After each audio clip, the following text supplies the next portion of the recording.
Todos hemos sufrido de forma directa con el genocidio. Al ver a nuestras abuelas llorar o cuando nos contaban las historias de terror. Ellos como vivieron una vida tan triste en el genocidio que muy poco nos contaban cosas, pues cosas que ellos les dolía.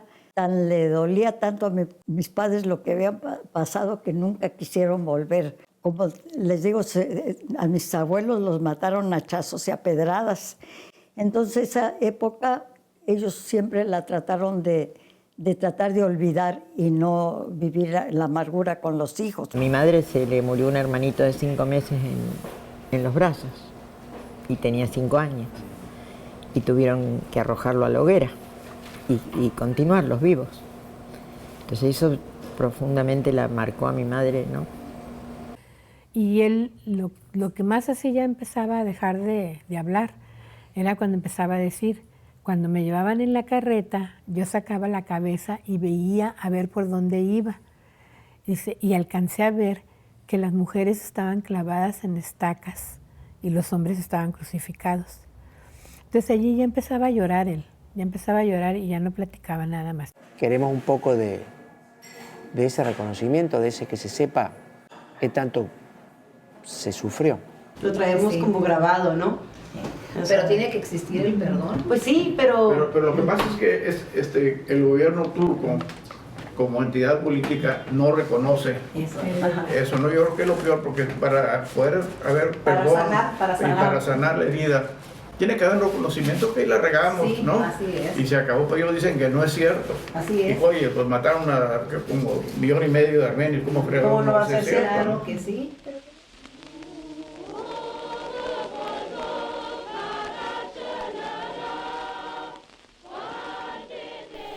El genocidio que realizó el gobierno turco en contra de la población cristiana del Imperio Otomano cobró la vida de 1,5 millones de armenios, además de generar unos 600,000 sobrevivientes. Estos fueron desplazados a campos para refugiados en Siria y Líbano, y la intención de muchos de ellos era migrar a países de Europa y América. Ese proceso no siempre fue fácil. Muchos estuvieron en Tijuana por la cercanía con sus familiares previamente establecidos en California. Algunos pudieron cruzar la frontera legalmente e instalarse en Estados Unidos. Otros fueron rechazados por no cumplir con los requisitos de ingreso a ese país. Mientras esperaban, hicieron de esta ciudad su casa. Esta es su historia. Pues muchos llegaban de México con la intención de cruzarse, ¿no? Entonces, mientras se cruzaban, pues se les daba trabajo ahí y muchos les daba hasta apartamentos donde vivir. No era tanto la intención de venir hacia Tijuana, sino con sus familiares en Fresno, California. ¿Qué te puedo decir? Era como un rancho grande.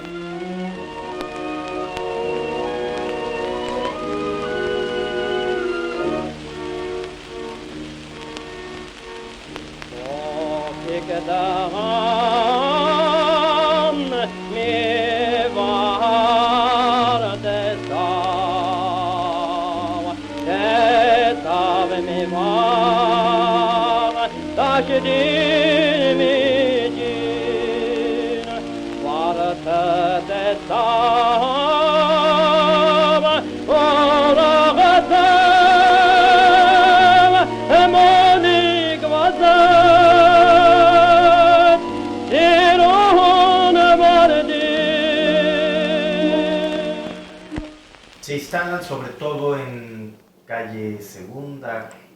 En el puro centro de la ciudad, que era la Revolución, calle Segunda, avenida C, en esas cuadras era donde estaba el comercio. Pusimos una zapatería, la primera zapatería que se llamaba París. Sí. Y como ya después nos fue bien ahí, pues ya no pensábamos en irnos a entonces, nos quedamos aquí. Bueno, ahorita vamos a pasar aquí por la Quinta, que ahí estaba la zapatería. Sí, pero aquí ¿cuántos años hacía que no caminaba por aquí? Yo lo hice últimamente casi como, ¿tú sabes cuánto? Muchos años. ¿Cuál fue la primera zapatería que ponen los Caloyan aquí? La Boston. Esta, ¿dónde está que había sido el abuelo de Armando, el señor Abaquián. Porque era armenio, y eran armenios. Pues porque llegaban, ya sabes, y entre todos se echaban la mano. Aquí era zona libre Tijuana, no había carreteras, no había aviones. Para venir tenías que venirte en el ferrocarril vía Estados Unidos. Sí, ya cuando entró la carretera ya empezó a entrar productos mexicanos. Pero antes no había nada mexicano, todo era en dólares y todo era americano y europeo. Con calles de tierra y pues en realidad con una población yo creo que había unos 30,000 habitantes nomás. Cuando mucho. ¿Y sabes cómo cruzábamos la línea? Con la identificación de la escuela. Siempre teníamos un pie aquí y otro metí desde el otro lado. Sí, en aquel tiempo había muchos armenios, pero todos se fueron yendo. Entonces Tijuana en ese momento era súper pequeño, pero tenía una gran concentración de armenios. De armenios y mucho comercio. ¿Y quién lo aprovecha? La gente que sabe qué hacer con la Pues sí, el venta. Con la extranjero venta. más. O sea, ellos saben qué hacer. O sea, no se aprovecha, sino que Pues hacen ellos lo era que su la trabajo. gente necesita. Se da cuenta, esa es la intuición y la ambición. Y, o sea, Pues lo sí, hacían. el comerciante. Así es, de miles de años. Tijuana trabajaba hasta las 5 de la tarde y todo en los negocios cuando empezaban a las 9 de la noche, hasta las 9 se lo deben a los armenios. O sea, empujaron más a estirar los días que a recortarlos. O siempre fueron gente muy trabajadora. Yo pienso que eso fue lo que aportaron. ¿Quiénes fueron los primeros? Mira, el primero que llegó, yo creo que fue Tombulián. Una tienda que fue un referente también para... Mucho, y no hace tanto, ¿sí? No, Porque no todavía hace tanto. las botas, el tiempo cuando empecé, o sea, lo mexicano, las tejanas Stetson, que son bien famosas, los únicos que las vendieron eran ellos. Bueno, también la Highlight un poco, Urani también, pero más. La mera era Lucy. Baloyán hizo la primera industria que hubo aquí en Tijuana, una cigarrera. El proceso de hacer cigarros no es sencillo, es complejo, ¿no? Entonces le daba trabajo a varias personas y hubo gente que se especializó mucho en determinado aspecto de la fabricación de cigarros, ¿no? Y era una fábrica grandísima, ¿no? Creo que a veces teníamos más de 30 empleados, ¿no?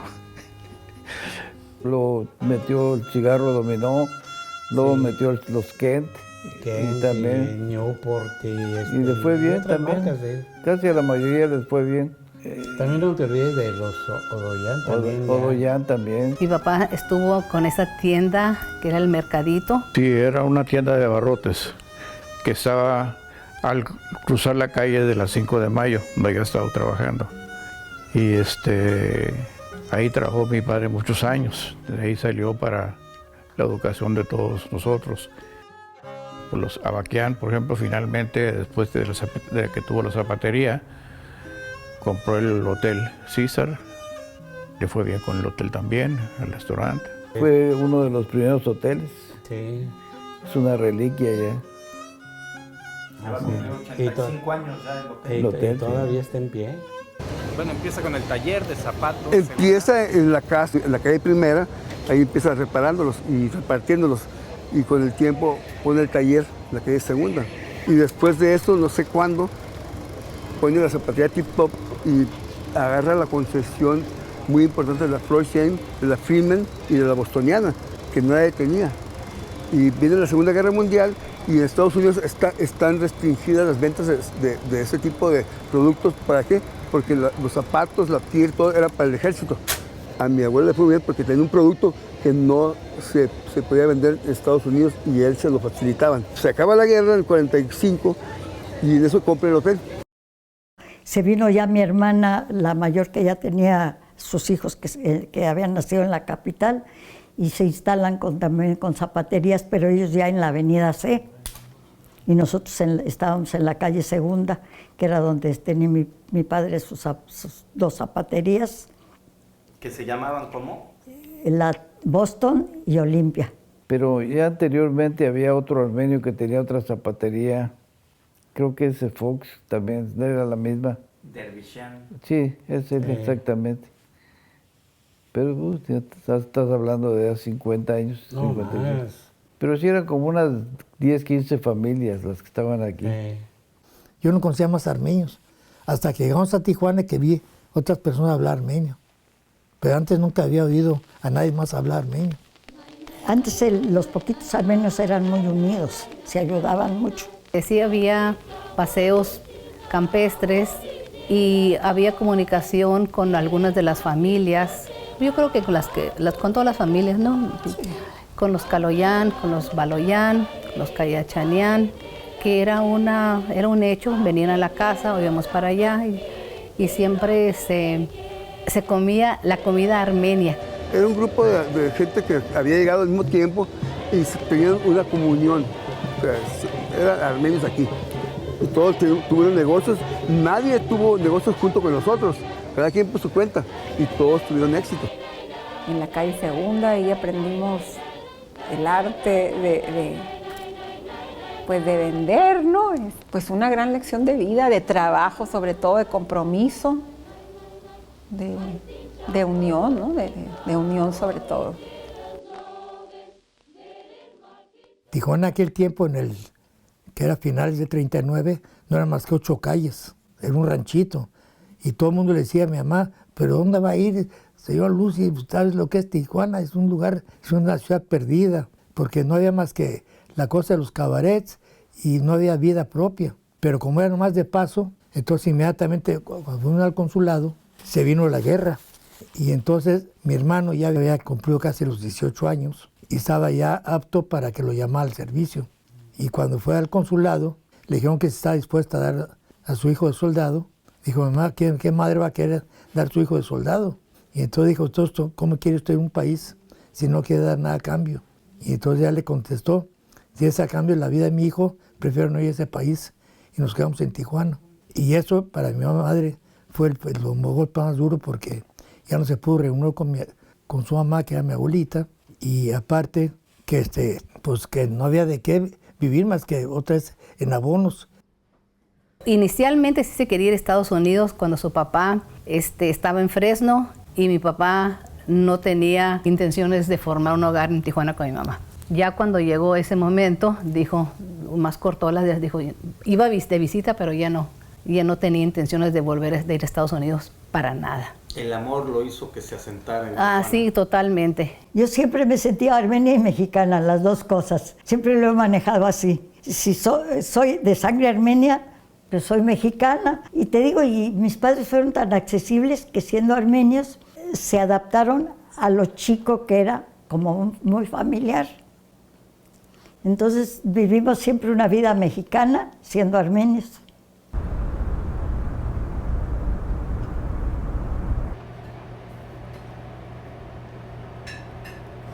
Pon el horno a 400, por favor.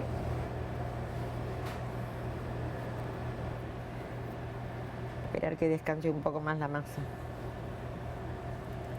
Le falta descanso, un poquito. ¿Y quién le enseñó a cocinar? Y en la casa se aprende y después se mejora, digamos. Exagerar buscando la excelencia, digamos.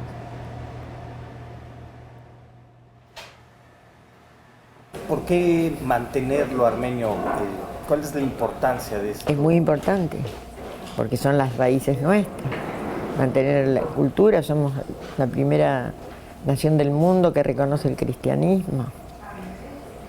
Tenemos mucha historia, tenemos mucho dolor, tenemos que reivindicar este genocidio del siglo XX, que no está reconocido hasta ahora que vamos a cumplir 101 años. Entonces, eso no puede quedar impune. Eso tenemos que reivindicar a nuestros mártires. Todos hemos perdido a alguien ahí, o a alguien o muchos, y lo que sufrieron años de privaciones. Porque en la casa de ningún armenio uno va y no abunda la comida. Pues mamá María hacía una comida muy rica, pero también en mi casa hacían muy buena comida. Mi tía Rosa, mi tía Tere, el suberagui, mi tía Tere me lo hacía delicioso. Mi tía Rosa hacía los mejores jurabián. Mi mamá, pues ni se diga también. Mamá María nos atendía siempre a cuerpo de rey. No pueden ir a casa y no comen. Siéntese, cabrón. Ven para acá. En las casas de nosotros, de mi familia, nadie se iba sin comer. No, me acuerdo cuando iba a la casa con tus abuelitos. A ver, mi abuelito decía que de todas maneras te había invitado a comer. Comieras o no, él iba a decir que había ido a comer. Sí. Y siempre eran manjares, yo me acuerdo. No te puedes escapar sin comer, cabrón. Cajas de todo, ahí se compraba por cajas como en el Costco ahora. Sí. Aquí está mi tía. ¿Está? Norma. Esta joyería, pues es ahora de mi tía Norma Caloyán, de mi tío Cruz Caloyán. La Mandina Baquián. Este era nuestro parque de juegos, la calle Segunda, corríamos de una tienda a otra, pues aquí vive, aquí así como yo en el hotel. Ajá, aquí pasamos gran parte de nuestra infancia. Venían de Argentina, venían de México, venían de Armenia, venían de muchas partes. De todas partes. Pero ahorita sí ya todo lo que te diga, miento porque ya no tengo contacto con nadie. Se acabó esa unión de los armenios. Porque se hicieron ya más, cada quien en su vida.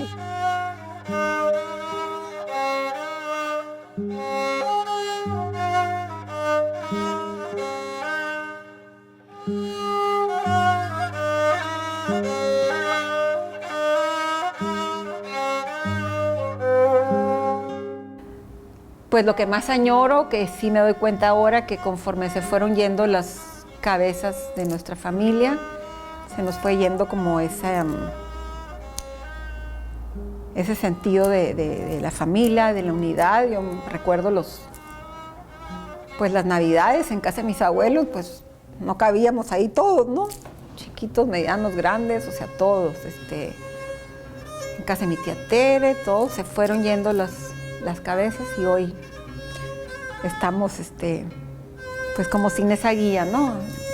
Sí, eso sí, la verdad, yo en lo personal sí extraño mucho ese testimonio de unidad, de amor que nos enseñaron, ¿no? Porque sí, ya no es lo mismo.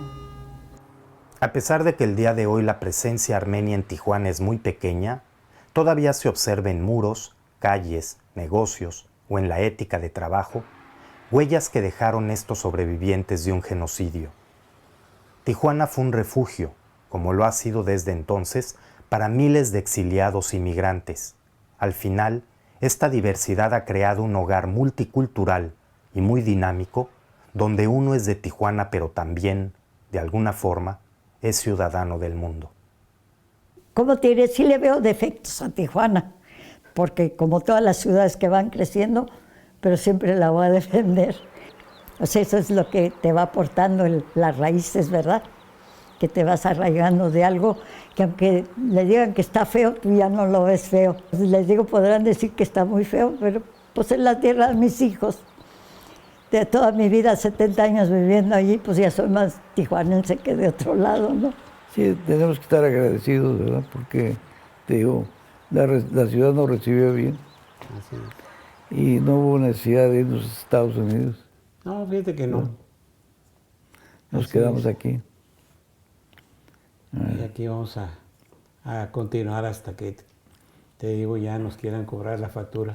Otro. No, tengo ya. ¿Por qué tenés abierto? Tenés de uno, dos abiertos. Tres, ¿te acuerdas que me abriste uno? Sí, pero hay uno del otro. Porque el país te abrió las puertas. Tenés que agradecer. Es como que te invitaron a una casa. Entonces, cada lugar de donde yo toco en Tijuana, lo tengo que hacer mejor. Entonces, mis negocios tienen que estar bonitos, tienen que ser honestos, tienen que ser limpios, tengo que mejorar ese pedacito que me confiaron. Entonces, lo mismo lo llevo a mi casa, lo mismo lo llevo donde yo tengo autoridad en el pedazo. Eso es el mejor atributo que puedo hacer por la ciudad. Para mi papá, decía, México es mi segunda patria, es mi hogar, fue el país que me acogió. Mi papá defendía a México a capa y espada. Y decía, el gobierno mexicano tiene estos problemas, tiene esto y esto y esto y el otro. Pero con todo y eso, dice, es la tierra bendita de Dios. Ahí me acogió, dice, México, cuando yo más lo necesité, Y si aquí me voy a quedar y aquí voy a morir, y espero que también se queden ustedes aquí. En un tiempo yo me quise emigrar para vivir en Estados Unidos porque era un desbarajuste aquí de todo el relajo, ¿no? Y me acuerdo que me dijo mi papá, mira, si no te gusta lo que está pasando en México, corrígelo, pero no le corras. Yo te eduqué para que fueras mexicano. Entonces me dejó frío, ya cancelamos los planes de la inmigración. La base de todo es la honradez. Con honradez se llega lejos. Se sufre más, pero se llega más lejos. Es lo que aprendí de mi padre. Él no tuvo escuela, pero fue un hombre muy honrado. Y eso le sirvió mucho en la vida, esa honradez. Pues es que siempre, ¿qué te puedo decir? No, en casa de mis abuelos, pues, éramos armenios. Comíamos comida de Armenia, hablábamos armenio, pues éramos velludos porque éramos armenios. Sí, o sea, pues no, ya saben, pues, no conocíamos otra manera, digo, para empezar en casa de mis abuelos, pues armenio, entre mis tías, mi mamá y mis tías, pues obviamente ellas hablaban armenio, y más cuando no querían que supiéramos algo, pues luego, ya sabes, del armenio. Y todo, o sea, en sí la comunidad de Tijuana, Armenia, pues así eran. Éramos armenios, no sé, éramos armenios. Muy bien, muchas gracias. Somos armenios, pero...